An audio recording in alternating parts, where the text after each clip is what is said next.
이번 시간은 참 굉장히 중요한 시간이고 많이 복잡한 그런 시간입니다. 열왕기 정리하는 시간, 분열왕국을 우리가 보도록 하겠습니다. 자, 열왕기 상하를 잠깐 한번 생각을 해보기를 원합니다. 그래서 열왕기상은요, 다윗이 이제 죽음을 앞두고 노년에 들었을 때 솔로몬을 왕으로 세우게 되죠. 그리고 나서 다윗이 죽게 되고 솔로몬이 다윗의 유언을 이행하게 됩니다. 그래서 한 4년 정도가 걸렸습니다.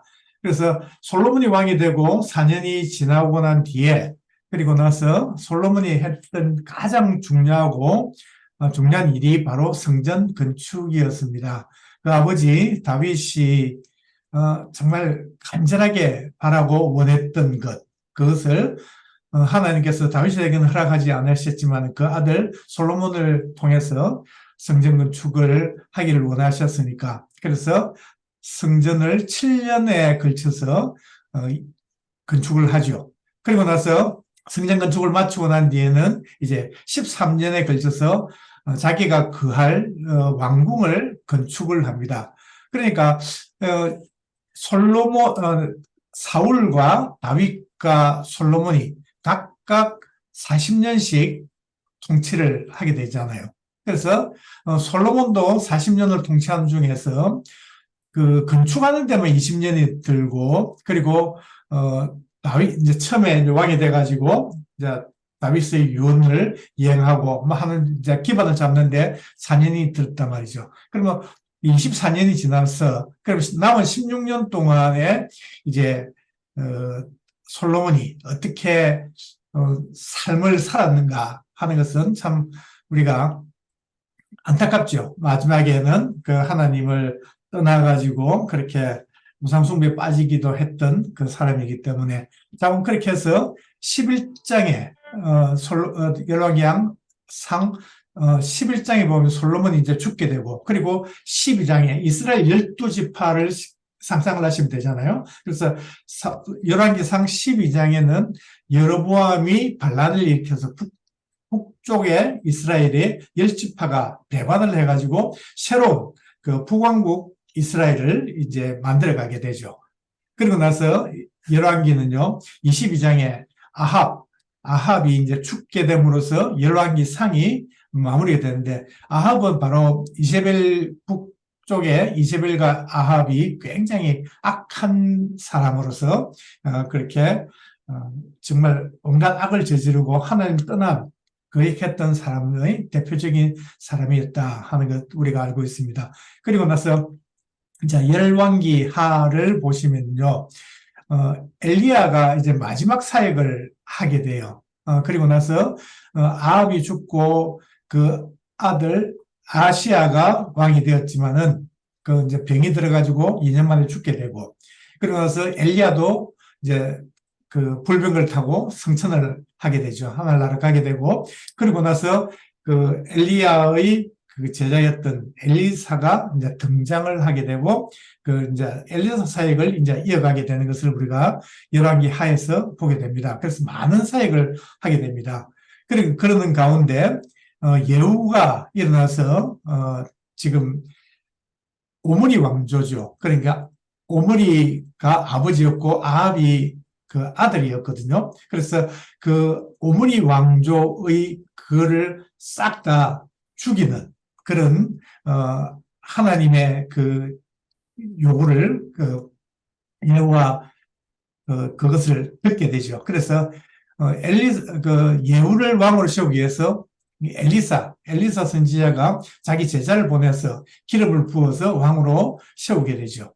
그러고 나서 예후는 하나님의 말씀을 따라서 이세벨을 죽이고 그리고 아합의 그 아들들 70명을 또 죽입니다. 그리고 그들이 믿고 있던 바알 선지자들도 다 죽여버려요. 그래서 참 큰 일을 했지만은 예후가 결국은 하나님을 따르지 않고 다윗의 길을 가지 않고 여로보암의 길을 가서 결국은 이제 그 후손들도 예후 그 왕조도 이제 곧 끝이 나게 되죠. 그러고 나서 이제 엘리사가 죽게 되는데 엘리사가 죽었을 때 그때 왕이 요아스였거든요. 요아스였는데, 요아스는 그 구원의 화살을 동쪽 창을 열게 하고 싸우게 하지요. 그래서 임종을 앞두고, 그러고 나서 그것은 바로 아람의 전쟁을 하나님께서 이기게 해주신다. 그렇게 하고 화살을 치라 했는데 세 번을 치고 말았다는 거죠. 그래서 그것으로 인해서 책망을 받게 되죠. 다섯 번 쳤으면은 완전히 아람을 진멸하도록 이길 수 있었는데 그렇지 못했다고 책망을 했던 사람이 바로 엘리사였다 하는 것이죠. 그것이 요아스는 바로 예후의 그 후손이었거든요.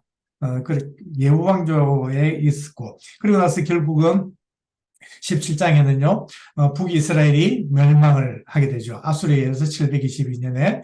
그리고 마지막 왕이 바로 호세아 왕이었습니다. 그리고 18장에서 25장까지 마지막에 가면은 남쪽 유다까지도 이제 멸망을 당하고 바벨론에 의해서 586년에 멸망을 당하는 것을 우리가 보게 된다 하는 것이죠. 그래서, 조금 더, 여러분 다 아시겠지만은, 역대기 상은, 다윗에 관한 이야기고, 역대기 하는 솔로몬부터 이제 분열왕국 때까지, 멸망할 때까지 그 이스라엘 역사를 기록한 것이다. 남쪽 유다에 관한 그 역사를 기록한 것이 역대기 상하다 하는 것을 우리가 보시면 되겠습니다. 그래서 이제, 우리가 성막을 참 중요하죠. 성막과 성전을 솔로몬이 성전을 첫 번째 성전을 건축하게 되는데 그것을 우리가 한번 정리를 잠깐 한번 하겠습니다. 출애굽하는 이스라엘 백성들이 시내 광야까지 오는데 3개월이 되는 날이었다고 말씀을 합니다. 그래서 시내산이 있는 시내 광야까지 왔을 때가 출애굽기 19장 1절에 보면 3개월이 되던 날, 60일이 좀 지나서 90일 사이에 아마 도착을 했을 것입니다. 그리고 시내 광야에서 한 10개월에서 11개월 정도 머무르게 되죠.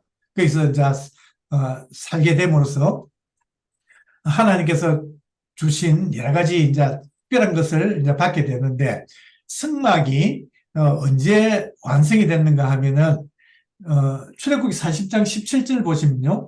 둘째 해. 그러니까 출애굽한 그 때가 언제였는가 하면은 바로 1월 15일이었잖아요. 그죠? 1월 14일 날, 1년 1월 14일 날이 6월절이고 6월절 지나고 15일에 출애굽을 하게 된단 말이죠. 그러니까 1월 15일 날 출애굽 해가지고 그 성막을 시내 광야에 와갖고 만들었을 때가 2년 1월 1일이었단 말이죠. 그러니까 약 한 1년 정도가 조금 걸리지 않는 시간에 성막을 완성하게 됐다 하는 것이죠.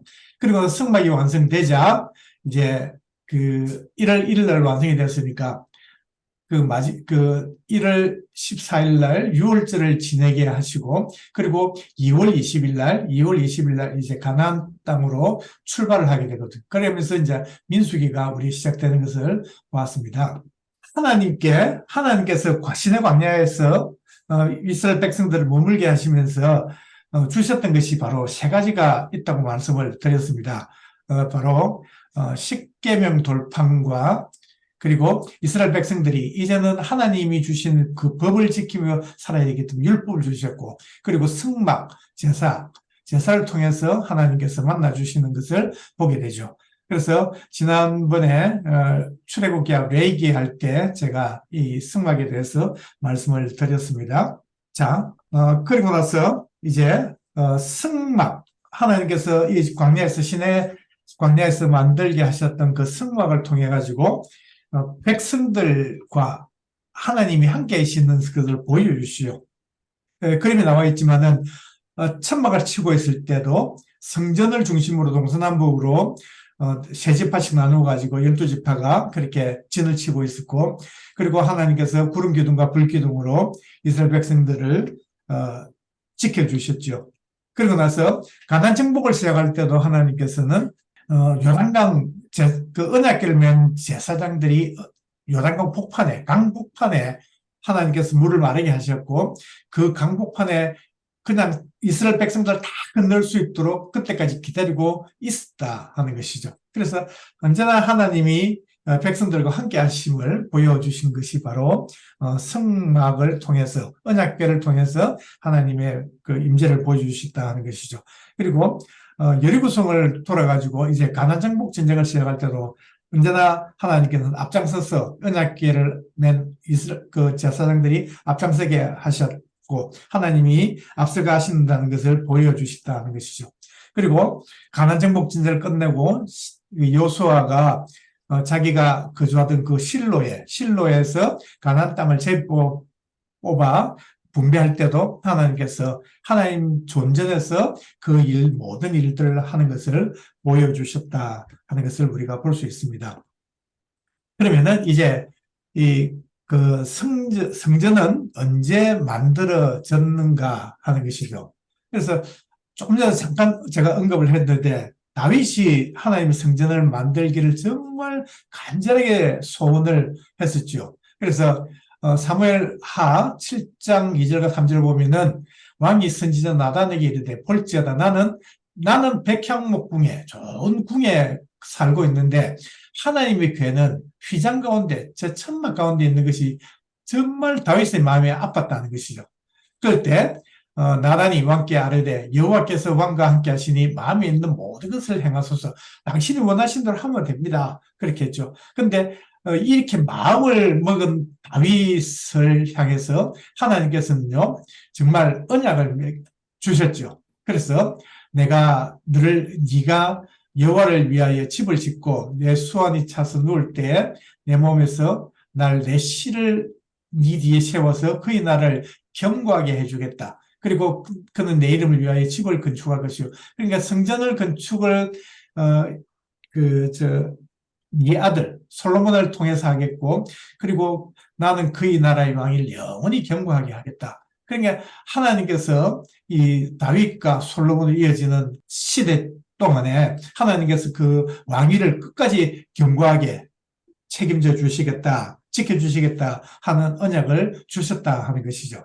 그리고 나서 이 솔로몬은 이제 성전을 건축을 하죠. 그래서 솔로몬이 성전을 건축한 때가 언제냐 하고 열왕기상 6장 1절을 보시면 출애굽한 후 480년이 지났을 때였다 하는 것이죠. 그리고 솔로몬이 제위하고 왕이 되고 4년이 지나고 2월 2일 날 성전이 건축을 시작했다 하는 것이죠. 그리고 솔로몬 즉위가 970년에 했음을 기억하시면 된다는 거죠. 그래서 40년을 빼고 나면은 930년이 되면 그때부터 이제 열왕 시대가 분열 왕국 시대가 시작이 되거든요. 930년부터.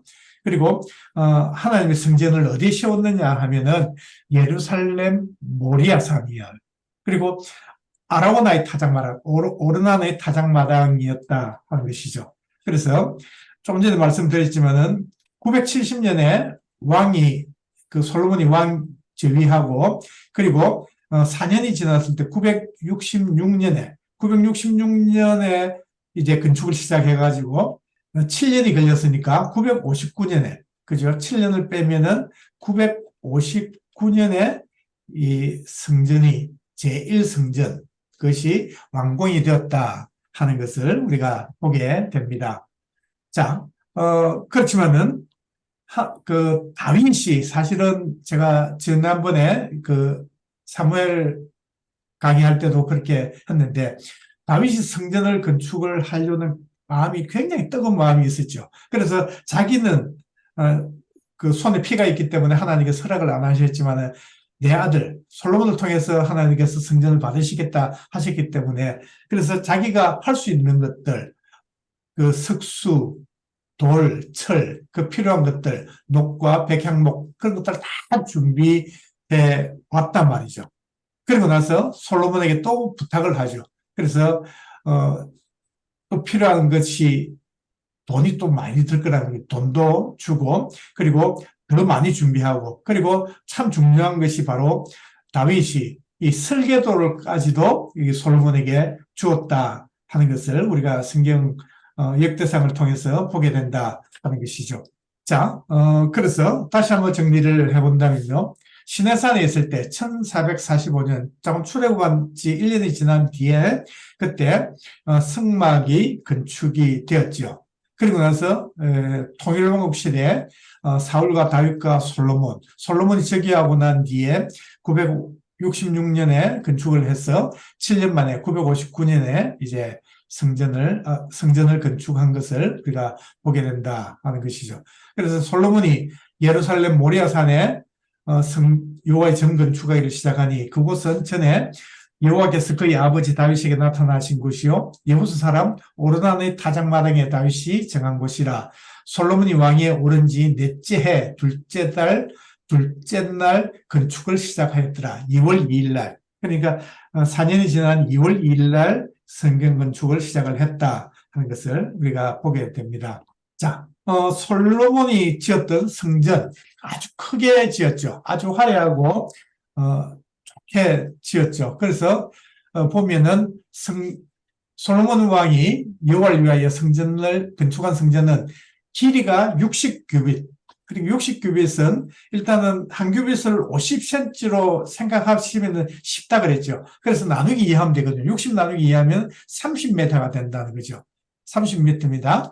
그리고 너비가 20규빗, 너비가 10m의 폭이, 그리고 높이가 30규빗, 15m 되는 것이거든요. 높이가 15m 정도 된다면은 적어도 한 5층 건물, 5층 높이, 5층 아파트의 높이를 우리가 생각할 수 있겠다 하는 것이죠. 그래서 요즘 좀 낮게 짓지만 전에는 한 층을 한 3m 정도로 봤단 말이죠. 그래서 60규빗, 20규빗, 30규빗 되는 이런 것을 크기를 가지고 있다 하는 것이죠.